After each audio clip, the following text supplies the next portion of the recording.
Reuse. Tema drugih crnogorskih dana arhitekture. Kada čujemo reuse ili ponovna upotreba, asocijacije su različite. Od reciklaže materijala, urbane reciklaže, adaptivnog reuza, projekata brownfielda i sl. Želja je da ovaj podcast dođe do vas kako bismo zajedno uložili napor da sljedeći dani arhitekture budu na još višem nivou. Ove godine razgovarali smo sa predavačicama i predavačima na temu reuse. Poslušajte kako oni gledaju na to, kao i koje su teme njima važne u koncipiranju prostora i čime se bave u svojim praksama. Dobrodošli.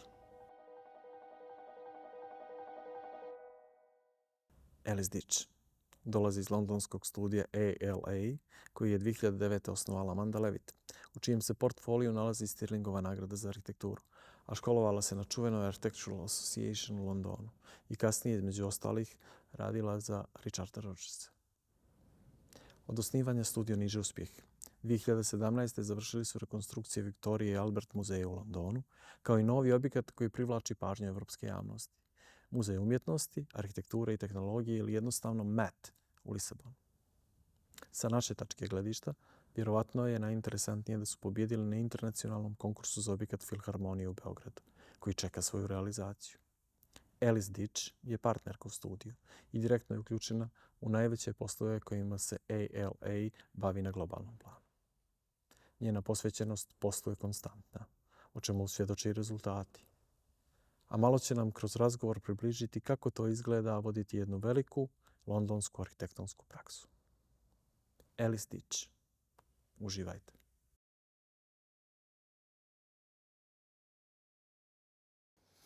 Hello, Alice. Hello. How are you? I'm very good, thank you. Welcome to Montenegro. This is your first time? I guess this is Yes, your first time in Montenegro. It's my first time. Yeah, but you are kind of familiar with that Balkan area. In 2022, I think, at the beginning, somewhere, you participated at a large architecture competition for Belgrade Philharmonic building. And you won. Congratulations.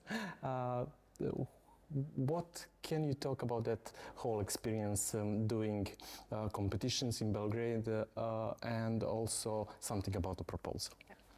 So 2022 actually was when it was announced as a winning scheme. Yeah. What was quite interesting is we actually did the competition during 2020 and 2021, where there were still travel restrictions, so it was very difficult to go and see the site from the UK, even more so. And so it's actually a real pleasure to come to the Balkan, to come here to Montenegro, and also I've been traveling just before coming from Belgrade to spend more time and to continue to get to know the culture of the region, having sort of lacked of that during the competition process. So yeah, that's something that's very. Can you tell us something about the building? Yes, of course, of course. So the building is the Philharmonie, but it really has 4 venues inside. There's a concert hall, a recital hall, which is a bit smaller, a bit more intimate for smaller orchestra. And then there's an open stage, which is called the podium, and a studio, which is a much more creative kind of space, sort of black box, where you can sort of let the artists take the space and do whatever they want with them. So it's a very different type of music venues that are put together, and I think that's what was quite interesting in the brief, is how you bring together people that are interested in different genre of music in the same space. And to us, that reflected a little bit both the site, where the site is by at the confluence of the Danube River and the Sava River, so there's this confluence of force of nature, but there's also old Belgrade on one side, new Belgrade on the other. So it felt to us that there was lots of energy coming from all directions, and then lots of different music coming together. So it's how we sort of made sense of that. And you see in the plan of the building, the venues are arranged in a sort of cardinal point, north, south, east, west, cross, to give in the middle of them a space for Auditorium space? Space, an open space. Interaction. So for interaction and for all of those different people and like music. A public space. Like a public space, exactly. And it could have been actually a public space, but it's covered to provide shelter for the climate and to also act as a foyer space for the auditoriums and the different venues, but also a space which I think, actually talking with Zabriskie, who was working with us on this project, a space that you can come even if you don't want to listen to any music, a space where you can come with your laptop and do a bit of emails and then go off for a walk in the park. So it seems that it's something that maybe this type of space is missing in Belgrade, and that the Philharmony will really contribute to give an open sort of public space, covered, comfortable, where you can enjoy the music and discover the music, but you can also meet your friends and sort of be very democratic space. So you're involved in the project development? Yes, so we're working at the moment at a sort of design development stage, putting planning permissions, and we still have to draw all the details for the tender, and that will take a bit of time, and at that point we'll be able to tender the building for construction. You are quite famous for working with domestic local artisans and craftsmanship. Yeah. Is that an issue and possibility here? Here in Belgrade? Yes, we hope so. And I think all these ideas will come to fruition now. But Belgrade is the white city, or it's same. The name means white city, as we understood. And so we're looking at reusing white stone to clad the concert hall. Stone is a really good material for acoustic, and so we're looking at working with closed down quarries to reopen them and get some offcuts of stone to clad the auditorium. So, and at that point, maybe restore that knowledge of stonemasons and stone cutting in Serbia. Because, the city is full of these really beautiful white stone buildings, and these are knowledge that need to be kept here. One of your partners said that you are trying to design responsible and responsibly, like to respond. What do you think about that?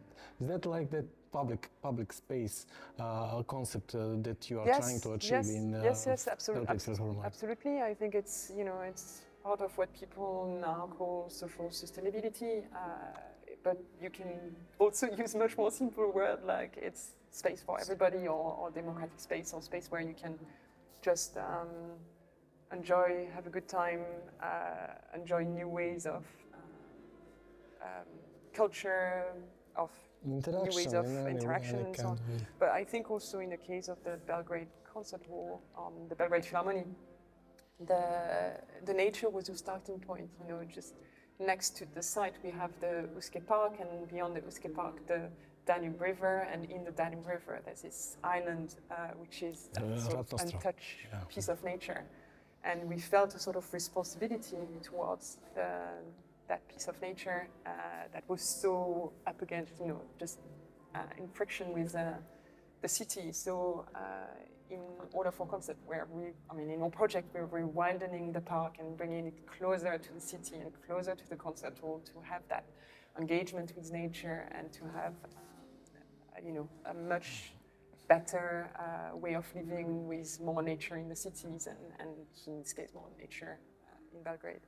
I saw somewhere founder of Snøhetta, I think, that he said about that their project in Oslo, that when you are sitting on a chair, you own it. That's kind of a really good owning experience for the public space. I think that you are on that page when we are talking about your Lisbon Museum for contemporary art and architecture, I think. Yeah. At the day of opening, there was like few 30,000 people. Yeah. Yeah. It's. I think I should remember exactly the value, but I think it's like a third of the city of Lisbon. So imagine that's such third of the population. Third of the population. Yes. So that sort of shows the enthusiasm and the sort of the owning of the In this case, there's no seat. You sit on the stone. It's the stone of the Moleano stone that you see in the rest of the city. That sort of the same stone continue on the roof. But the ceramic tiles on and the facade. ceramic tiles are on the facade. But having that stone continuing, that natural material, also make it not only owned by the people that actually come there, but also it completely belongs to the city. And given that it's a privately funded project, that's quite interesting because it becomes such a democratic place for people to feel they can just come. So can we tell that when you are working on a competition, I'm also trying to work on some competitions, there is something in that extra value, not just programmatic scheme or I don't know concept about that functional museum or philharmonic building, but it's more like something that can be a benefit for the whole city or for the community. That is like, for example, in Belgrade and also Lisbon in your case. You are very, very dedicated to the research, but you also have some kind of happy accidents at your location, at your building. I saw somewhere something about that math echoes or something. Can you tell us something? What's that experience? Accident, which I think, and then which I actually didn't. I had never experienced until. Sorry. Everyone said to me that Matt echoes, and a friend of mine recently, not an architect at all, went to the building and she said, "This is weird. Like you could hear the wave when we were there with my daughter under the roof, yeah? And you could hear the wave." I'm like, "Are you serious? Are you serious? Really? Did you hear it?" And so it was. She had no idea. So it really works. But it was an accident of the design, yes.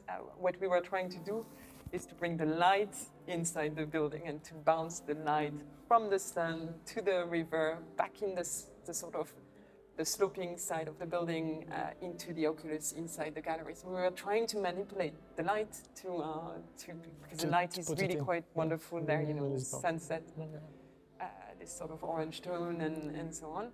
And yeah, it looks like we've manipulated the echo as well there. I hope that we'll do a properly controlled job at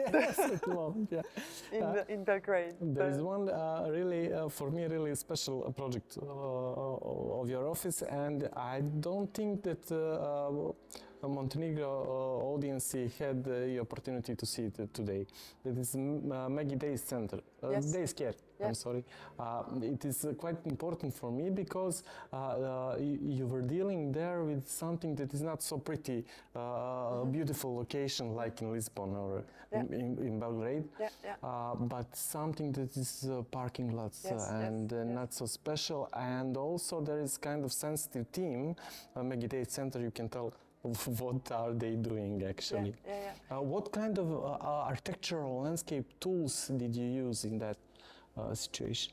Well, in Maggie's is a fantastic endeavor. It's a charity that helps patient cancer, not with treatment, but with moral support and mental support. And for their family also? For their family also. So, and indeed the site was on the site of the hospital of Southampton, in a sea of car park. So not the nicest that we have worked with, but you can transform that and remove the car. I showed actually that today in another project in Brussels, where we are really removing the cars and bringing nature in. Here we our idea was to bring a piece of the New Forest, which is the forest just south of Southampton, into the car park and create its own landscape. And that was, because here it's like having no site, we had to import a fantasy site, which we then realized with Sarah Price, who is a wonderful landscape architect. So landscape is like a main tool for contemporary architects. Landscape is everything, you know. Yeah, landscape is where we start. Yes. At the end, I would like to ask you something that is quite unusual, I think, for a lot of studios. I'm not sure that I understand it correctly. That is kind of ritual that you have in your office when you ask politely all guys that come in to take off their shoes. It doesn't matter if they're a member of staff or clients. Yeah. Can you explain something about? Yeah, I mean, sure. When we all take our shoes off in the office, it's a bit of it's really to feel comfortable and keep the carpet clean, but also it became it's actually really embedded in the way we have an ambience in the office, which is very collaborative and where everyone is equal and where we treat consultant that comes in or client that comes in as, you know, with the same, they're all around the table with the same sort of equality. So there's something of that. It's a very comfortable way to work as well. It was a pleasure. Always enjoy in the rest of your stay in Podkast. Thank you so much. It was a pleasure to be in Montenegro, to be part of Dani. Thank you. You're welcome. Thank you.